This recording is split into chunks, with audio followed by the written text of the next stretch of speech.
The alternative vote, in a nutshell. At the moment, people in the UK vote under what's called a first past the post system. In short, this means people vote in their local area, their local constituency, to elect a member of parliament that will represent them in the House of Commons.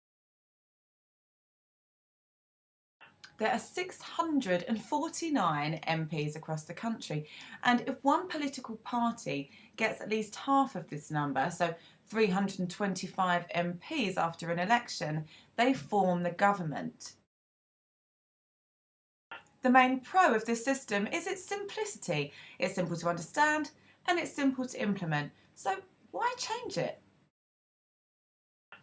Well, under the system at the moment, you don't actually vote for the government, you vote for your local MP. And this system means that there is no absolute link between the number of votes cast for a party and how many seats it gets in Parliament. So, for example, in Labour's 1997 landslide victory, the Liberal Democrats got 16.8% of the total national vote, but won fewer than 10% of the seats. And no wonder it's the Lib Dems that want it changed. It's been argued that this system squeezes out independent candidates and minority groups, leaving it just two potential parties to vote for: Conservatives and Labour. One major flaw of the system is that constituencies are all different sizes and they all have different numbers of people in them, which means that different MPs need different amounts of votes to get in. So how does AV work? Well, instead of marking a cross against one person's name, people would rate them in terms of preference: 1, 2, 3, and so on. If somebody gets more than 50% of the votes, they're the new MP. If no candidates receive more than 50% of the voters' first choice, the second preference votes of the least popular candidate are recounted.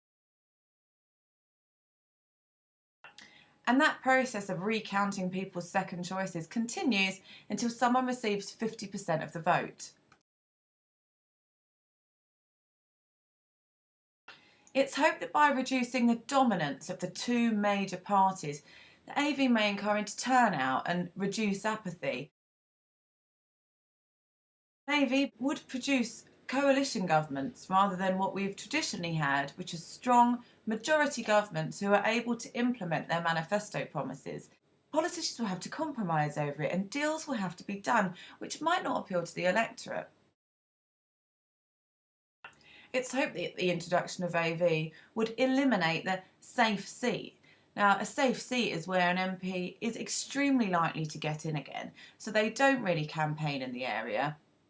And some voters who don't vote that way feel like their vote doesn't count for anything. And the country are being asked what we think about this.